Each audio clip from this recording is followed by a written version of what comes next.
All right, so we're back with another video for you guys, another reaction video. And today we're going to be reacting to Tall Guy Car Reviews' is latest video on his channel. This is a 2022 Bentley GTC V8 convertible review in 5 minutes. Everything you need to know. And this is like, I hope he doesn't keep this going for too long. So far, the 2 videos that he's dropped, these are very expensive cars, right? These are very expensive cars catered towards the 1%, right? The 1% of people that can afford this type of car. The G-Wagon is like almost like $200,000. I think like at a minimum of $200,000, depending on how you spec it and option it out. And then the Bentley, this new one is definitely like up there. It's probably like $250,000 to about $350,000, right? So these are not cars for the average people. So I guess he's working with that group Platinum or whatever they're called, and he's renting the cars from there, and probably all their cars are pretty expensive cars. So he's gonna need to, mix it up a little bit, because so far these are 2 very expensive cars. So anyways, we're gonna jump into this video. It's without question that Bentley's going to bring you the speed every single time, along with the elegance. There's so many top-level luxury amenities and features in this car, one can't even begin to remember, but who can't respect and appreciate a handcrafted interior from the very beginning? One of the most obvious features is this drop top. You can knock the toupee on and off that move any time of the day, all day long, from just a simple push of the button. Now, the GTC V8 has a top speed of 198 miles an hour, and I don't know about you guys, but the background music is just not, I feel like the background music is a little bit too loud, right? It kind of overpowers. And then he's talking too fast. Like, he's going to need to calm down, He needs to take his time, man. I feel like he's trying to copy, and his outfit, by the way, it just reminds me of Doug DeMuro. The way he's dressed up, he's got this short sleeve and shorts on. He just reminds me, this is exactly how Doug DeMuro does most of his car reviews. But like I said, he's going too fast, man. It's like he's rapping in this, like, so far. Do you guys remember anything he has said so far? Do you guys remember anything? 0 to 60 in just 4 seconds. Now, I also like the artistic top-level design of the steering wheel, along with the polished finish knobs that gives it like a crushed diamond look. And then we have these plum dark cherry seats with the vanilla icing for the piping. It's a little better than I thought it would be, but it's a heavy luxury car. It is what it is. It has a hit of performance, but it's made for luxury, let's be real. Now, all that power is hooking up directly on all 4 corners with the all-wheel drive system, which is giving you a total horsepower of 542 horsepower and 568 pound-feet of torque, and the hood lifts up automatically because it's luxury. And if you're wondering the gas mileage, 16 city, 26 highway. As you're driving in here, you're... Damn, man, like, calm down, boy. Are you like rapping? Like, he said that thing so this has got to be scripted, man. This 5 minutes, there's probably a reason why he chose 5 minutes, because it's probably the easiest amount of time you can, memorize a script, right? Because he knows all the details. He's saying it so fast. I just can't be the only one that noticed this. Constantly reminded that you're in luxury and something different in the unique 1% of cars. It has carbon fiber everywhere. I can't even begin to tell you how many Bentley logos are inside them. He just said this is the 1% of cars. That's fine, but your whole channel isn't like targeted towards the 1% only. Like, you're gonna need to like change it up a little bit. You're gonna have to diversify in the types of cars that are on the channel, because not everybody on his channel can afford $300,000 car. You know what I'm saying? Like, he's gonna need to add some Hondas, some Kias, some Toyota. You know what I mean? Something like that. Interior cabin along with the outside. When you spend that kind of money, you want to be reminded of what you have and what you spent your money on, and Bentley did a real good job of doing that. There's 4 driving modes. There's Sport, Bentley, Comfort, and Custom. Now, in my opinion, I think it's very subtle changes between each one and nothing drastic at all, but still fun nonetheless. Now, the Bentley Coupe comes equipped with 4 seats, but in my opinion, I think it should come equipped with 2. I think it should just give more room to the front driver and the front passenger with more legroom. That's just because I'm tall, so maybe that's the way I think like that. But in case you do want somebody in the back of your Bentley, you just click a simple button and the front seat lifts up automatically for somebody to get in the back. Now, I'm 6'10", an abnormally tall human being, and this is how I fit when I'm in the back of a Bentley Coupe. Now, the seats, how they go up automatically, they also come back.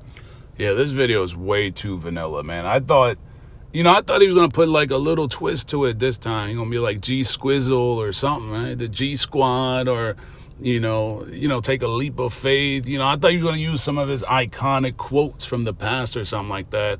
Spice it up a little bit, like I was saying before, like put some Cajun seasoning in it, some salt and pepper or whatever.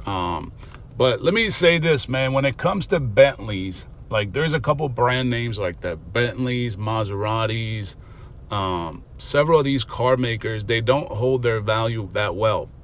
So if you guys are in the market for a Bentley, a Maserati, there's a few others as well that I can't really think of at the moment, but there's like a few of these cars that don't hold their value. So don't be that dumb person to go drop $200,000-$300,000, because like you can see right here, you can pick up a 2012, you can pick up like several of the other models, like the older models of the Bentley Continental GT, which is, this is pretty much the same. This one just a convertible with a soft top, right? You can pick up these cars now for almost the same price as an American car. Like, you can be driving around this ultra luxury 1% of the 1% type of car, and people think you're spending like $200,000. So don't be one of those like first idiots to go out there and buy these cars $300,000, especially Bentleys. Rolls-Royce keeps its values, but they also drop. Like the Ghost, you can find them for about $100,000, but they haven't dropped. I haven't seen too many Rolls-Royce Ghost below $100,000 unless they have like too many miles or there's something wrong, truly wrong with the car or whatever. Maserati is the worst one of them all right? I think Maserati's the worst exotic car you can get. Those things are like almost the same price as like a Honda now, or a Toyota like Camry or a Honda Accord. They're like about $30,000. And Bentleys are almost in that range as well. Like you can pick up some of the 05, 06, 07. You can pick up some of the Continental Flying Spurs for like below $50,000. All right, and they have a decent amount of miles.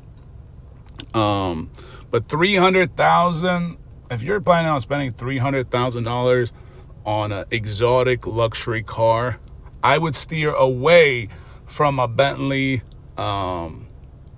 even like a Rolls Royce, unless you're gonna get like one of like the Phantom or the Cullinan or something like that. The Ghost, I feel like it also dips down a little bit. But Maserati, Bentley, I know I'm missing one other one too. There's another one that like Porsche. I think Porsche also, like some of the Porsche models, they're also like they also fluctuate in price. They also go down a little bit. And they detect your knees, which is really dope. And it detect mine pretty fast because I don't got that much leg room. Now the convertible can be dropped up to 30 miles an hour in just 20 seconds. Like currently right now I'm going 24 miles an hour. I'm in the canyons. I want the sun shining on my scalp right now. I want to get a little photosynthesis. And before you know it, it's down. What would happen to my head in case of an accident, Slim? Billy's already thought of that. And they got a thing right here in the back of these seats that literally pop up in case of an accident if it detects it. And they'll stop your head from being crushed in like a tuna can. So right now I have the top up and we have dual pane glasses right here. So the road noise on here, even with the convertible, is real slim to none. Something else unique to Bentley that I think a lot of people might not know is all you have to do is hit the B to open the trunk. If you wanted to go handle Elector and be out here trying to, you know, get kills on the mountain, I don't think this is going to be the one for you, but you can definitely keep up. If you want to lean back and just completely put it in comfort mode and just sit back and cruise and just have a nice Sunday drive with your wife or significant other or your kids, you can sit back and put your head on this nice comfortable headrest and you can enjoy it for what it is, a nice luxury coupe. And then if you want to get right back to it, you can put it in sport and then you can step on it and go crazy. All right, man. Yeah, it's just too yeah. You can already tell how Tall Guy's gonna do these reviews.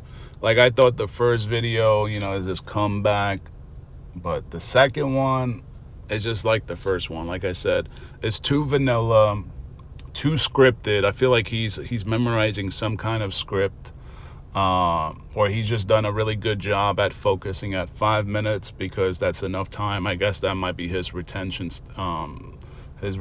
memory and keeping like a script in his head for that long. Some people can do it for 10 minutes, some can do it for 20, an hour, whatever. So I think 5 minutes is probably a good number for him to be able to memorize everything he read off of a paper about the car's specs and options and futures and all that. But it's just like, it just sounds like it's just like if you watch Doug DeMuro, Vehicle Virgin, Rady's Rides, they all kind of, it just depends on who you click on first, right? You're looking up a GTC review and you happen to stumble on Doug DeMuro's video first because the algorithm puts it out first. You click on it. If you happen to click on Tall Guy, they're all the same. Like his views before, reviews used to be spiced up, right? It had that G Squizzle flavor in it or whatever. But now it's just like all vanilla. It's all vanilla. But let me know what you guys think in the comment section.